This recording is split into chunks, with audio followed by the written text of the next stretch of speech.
Hi, Armored Pants here, and I have another video for you in the Japanese line. This is the Tier 6 collectible, the Kuro Mori. It used to be a premium tank, now it is a collectible tank. As always, we'll have a look at the tech spec in blitzhanger.com. Now, this tank, in my opinion, used to be significantly better, but since update 5.5, it handles differently and is not as good as it used to be. It's basically a Tier 6 Tiger. But it has a lot of its teeth pulled.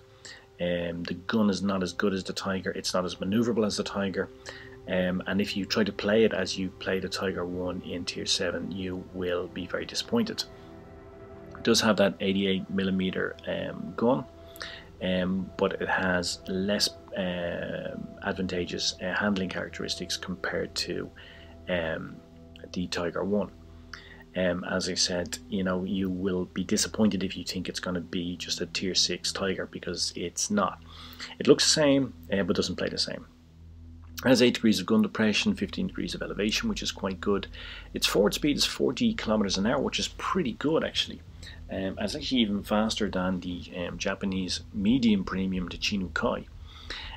But it does feel sluggish, I have to say. It feels like there's treacle around the tracks when you're trying to move, especially from a stop-start. But then it is a heavy tank, so I guess we can forgive it for that. It has a decent armour profile. If you look here at the relative armour numbers on the top left side, you can see you can get a lot of red going up there, and you will bounce shots in this.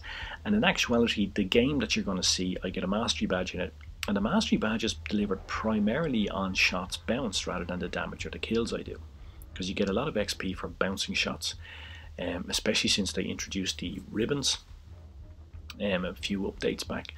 You can see here this is a good position for firing in the tank. It's kind of optimal. You can side scrape in it. The gun mantlet occupies a significant portion of the front of the turret, and therefore is difficult to pen, and you can do a bit of side scraping in it too, and that will give you very, very nice angles for firing. And the armor profile, especially if you're not up tiered, is pretty good. The tracks are not bad at all, so therefore the engine accelerator is an option for you should you wish, because the tracks are kind of covered. I always use 2 repair kits, but you can use a engine accelerator in this if you want to. The risk is kind of minimum. If we see here as we look onto the front, you can see that you can go hold down on this tank quite well. Even when up tiered, the turret is extremely difficult to pen. In terms of tactics, obviously hold down is good. You can side scrape in it. Long range sniping is good, particularly if you use Supercharge and Refined Gun, which I always do. And I mean, this tank is decent also in brawling, and you can, if you're top tier, you can go front line in it too, because it does have that armor profile, and the gun is accurate, reliable, and will pen most things. Even if you're up tiered with your premium rounds, you're going to pen everything, so don't worry about that. So overall, it's a decent heavy. It's not quite as good as it used to be, but it is a decent enough heavy, and if you play it like a heavy tank should be played, you'll do quite well. And also bear in mind, it has that extra mobility that other heavy tanks don't have, in that its forward speed is 40 kilometers an hour, so you can get around the map quite well. Now, I think that this tank will probably become available again in crates at some time, may even be for sale, maybe in a package. It was often for sale in a package in the past with the Panzo Anko SP Tier 5 Japanese medium, and the Hetzer Kame, which is a Tier 4 Japanese version of the Hetzer. And so if it does come up, I'd recommend it. Those 3 tanks are actually quite good, and although not premiums anymore but collectibles, they're perhaps worth getting for your garage. And in particular, I like the Panzo Anko. It's quite an unusual tank, and actually the tank crew voices are pretty cool in it as well. Now, I decided to go white here. I had a look at the setup, so I'm going to support my team. I believe that they're going to need support to the right hand side, so I'm going to go and go to the right towards A's and support them as best I can.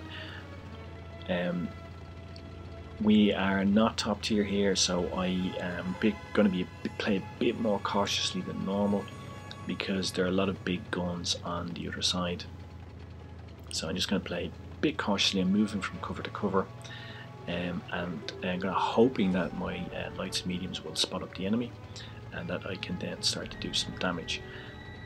Now, You'll see here that we have spotted up the enemy. They're sort of adopting a sort of a middle ground strategy. So this allows me actually to put in some nice rounds on them into the Panther M10. Maybe could have tried a HE round on him, but I wanted to make sure I penned. Put a round into the SU-100Y. And he's going to come on to me in a second, and actually I'm going to clear him in a minute, and there's going to be some amazing bounce coming up from him, which we'll have a look at in a second too. In the meantime, he's occupied with my ally. I try to track him. I do, but he still kills my ally. Now I'm going to push on. I got the Panzer M10 there and the SU. There you go, bounce. This is what I'm talking about in this game. This mini tiger, my Kuro Mori, which actually means Black Forest Peak in Japanese, which is, I guess, a tribute to the tiger's origins in Germany. It does really well for me. It gets right into the thick of the battle, and it bounces shots all day long for me here. And as I said, the mastery badge is delivered because of those bounces. Now I decide I need to push on here because I think these three are going to come up and push on to us, so I'm going to try to push on to them.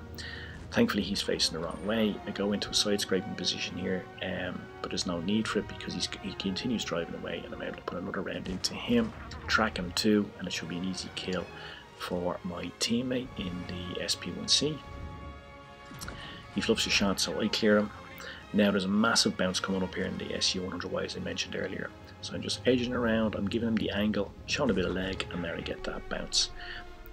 So I put him round right into lower mantlet, give him a bit of leg, but I'm coming back at an angle and I get that massive bounce from him, which is really significant. He has a long reload now, which allows me to come around and have an easy kill, clear him.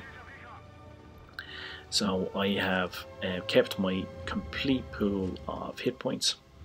Now you see what I mean about the armour where on the enemy heavy tanks. When you're up tiered, you need to have APCR rounds. You need to use your premium rounds, because you just simply will not go through the Black Prince without the APCR. And even with the APCR over distance, because APCR loses penetration over distance more so than AP rounds, it's difficult for me to pen him. But I'm getting some nice bounces off him, but I'm not penning him. Now I decide that I need to push forward here. I want to try and clear that KV over on the right, but I've conserved my hit points, so I know that I can take a few hits from the Black Prince, because it has low alpha rolls, it has great rate of fire but low alpha rolls. I get another bounce from him.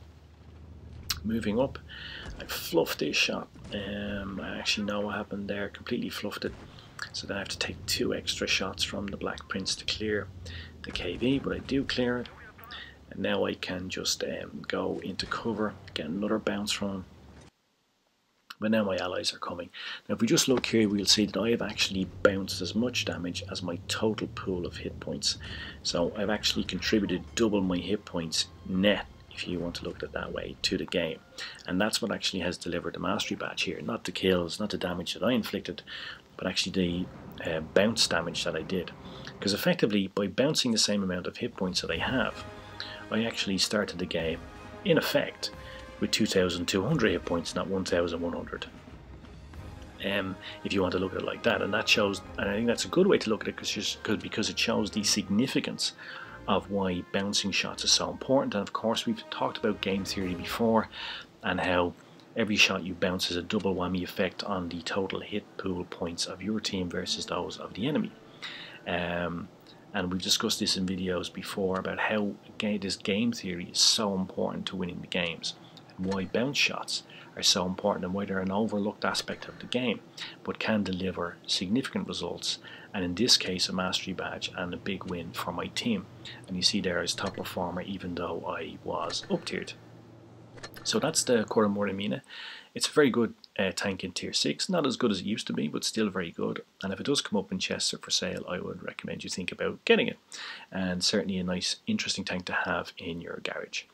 Now, as I said, I do believe it's much worse than it was before 5.5, but then that applies to so many tanks.